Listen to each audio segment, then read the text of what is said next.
नमस्कार, मैं राकेश गोरा आज आपके लिए लेकर आया हूँ एमएससी फाइनल ईयर का एडवांस क्वांटम मैकेनिक्स का लेक्चर नंबर 18 और हम पढ़ रहे थे unit number second relativistic formulation and Drake equations. तो आज हम करेंगे आपकी ड्रेक इक्वेशन का डेरिवेशन। तो आज का आपका टॉपिक है डेरिवेशन ऑफ ड्रेक इक्वेशन।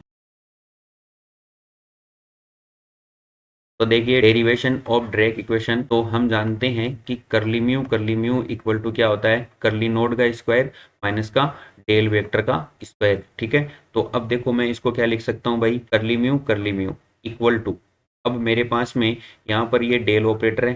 ठीक है ना, तो डेल ऑपरेटर को मैं क्या लिख सकता हूँ, डेल इक्वल टू करली आई लिख सकता हूँ। अब इसका मैं क्या कर दूँ, यहाँ पर स्क्वायर कर दूँ तो इसका भी क्या हो जाता है भाई, यहाँ पर स्क्वायर हो जाता है। तो यहाँ पर करली म्यू इक्वल टू करली नोड का स्क्वायर माइनस का क्या आ जाता है भाई, करली आई का स्क्वायर आ जाता है। क्लियर है।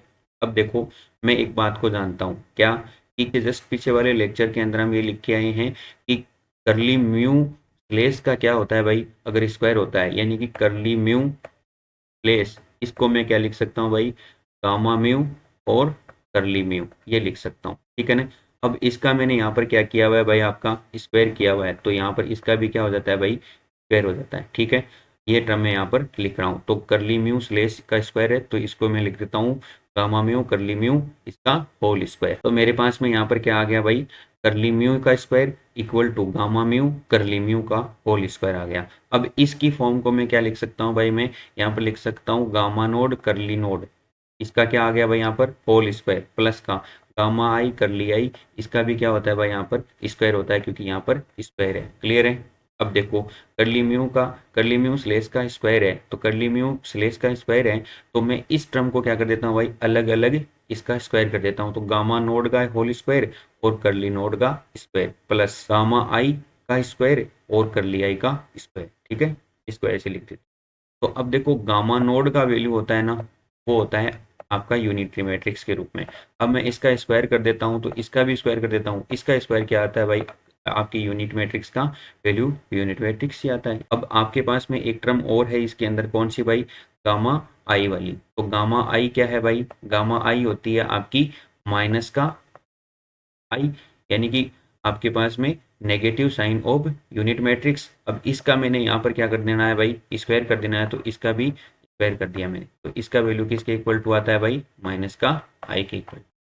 तो मैंने यहाँ पर क्या कहना है, मैंने ये कहना है कि curly curly mu slash square equal to, यहाँ पर क्या आ जाएगा भाई आपका, यहाँ पर इसकी जगह आई आ जाएगा और करली म्यू का स्क्वायर प्लस ये वाला, और इसकी जगह पर क्या आ जाएगा भाई आपका, माइनस का आई आ जाएगा। क्लियर है। और करली आई का स्क्वायर आ जाता है। ठीक है। अब देखो नेक्स्ट में इसको आगे की ओर बढ़ाते हैं।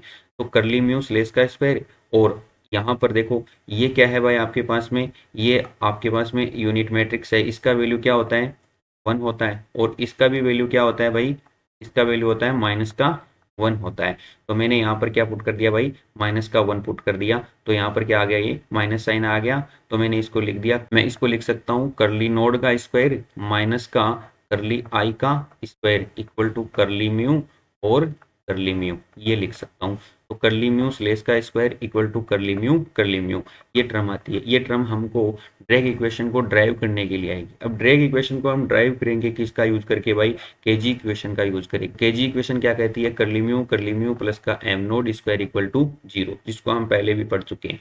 तो देखो मैं इस एम नोड स्क्वायर को तो मैंने यहाँ पर पहले लिख देना है, और करली म्यू को बाद में लिख लेना है इक्वल टू 0। अब इसके आगे क्या करना है भाई, मेरे को ये काम करना है कि इस इक्वेशन से यहाँ पर इसको कोई इक्वेशन बना देना। जैसे मान लो कि मैंने कोई एक ए नंबर की इक्वेशन बना दी, तो मैंने यहाँ पर करली म्यू इक्वल टू क्या कहना है भाई, करली म्यू स्लेस का स्क्वायर होता है इसकी टर्म की जगह, तो मैं इसको क्या कहता हूँ, एम नोड स्क्वायर और प्लस का करली म्यू स्लेस का स्क्वायर इक्वल टू क्या आ गया भाई, 0 आ गया। ठीक है। अब मैं इसका क्या करता हूँ भाई, फैक्टर कर देता हूँ। तो फैक्टर करता हूँ तो क्या आता है भाई, देखो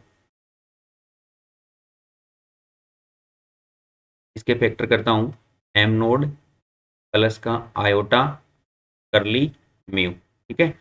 और एम नोड माइनस का आयोटा करली म्यू, इसका क्या है भाई, करली म्यू ये स्लेश ही तो है ना, इक्वल टू क्या है भाई यहाँ पर 0 है। इसको मल्टीप्लाइड करके देख लो, आपको शायद ये आयोटा वाले टर्म के अंदर दिक्कत हो सकती है। यहाँ पर क्या आएगा भाई, एक आयोटा का स्क्वायर आएगा, प्लस आयोटा का स्क्वायर आएगा, वो क्या बन जाएगा यहाँ पर माइनस का 1 बन जाएगा। तो देखो एम नोड स्क्वायर आ जाता है, इसको मल्टीप्लाइड करते हैं तो क्या आ जाता है आगे की ओर माइनस का एम नोड और आयोटा करली म्यू स्लेस, ठीक है, और क्या आता है भाई प्लस से आयोटा करली म्यू स्लेस और एम नोड, और ये प्लस माइनस क्या आ जाता है भाई माइनस और आयोटा का स्क्वायर, ठीक है ना, और क्या आ जाता है करली म्यू स्लेस का स्क्वायर आ जाता है।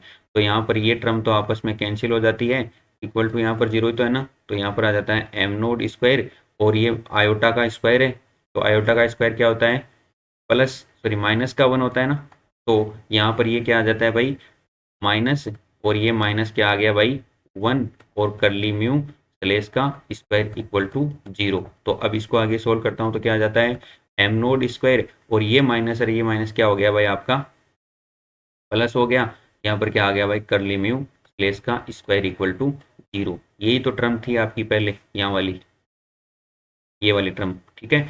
तो यहाँ पर मैंने किसको किसको साथ में ले लेना है, यहाँ पर आयोटा को साथ में ले लेना है, ठीक है।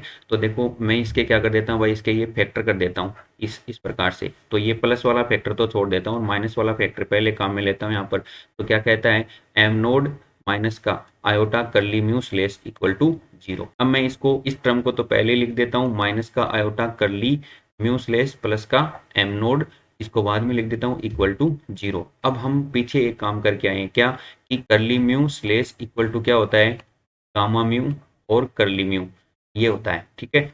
इस वैल्यू को मैं इसके अंदर क्या कर देता हूँ भाई पुट कर देता हूँ, ठीक है, इस वैल्यू को यानी कि करली म्यू स्लेस के इक्वल टू ये वैल्यू पुट कर देता हूँ।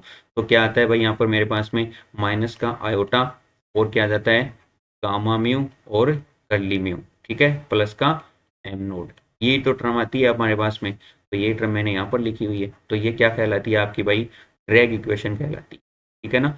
तो ड्रैग इक्वेशन का डेरिवेशन ये है। अब ड्रैग इक्वेशन का डेरिवेशन इसको आपको सही तरीके से नोट्स बना लेने हैं जैसे मैंने आपको बताए, और ये नोट्स बनाते हुए आपको ये बात ध्यान में रखनी है कि ये एग्जाम में बहुत बार पूछा जाता है, तो इसलिए हम ये इसको एक इम्पोर्टेंट टॉपिक्स के अंदर शामिल करके पढ़ते हैं, ठीक है ना। तो मिलते हैं नेक्स्ट लेक्चर के अंदर। तो थैंक्स फॉर टुडे।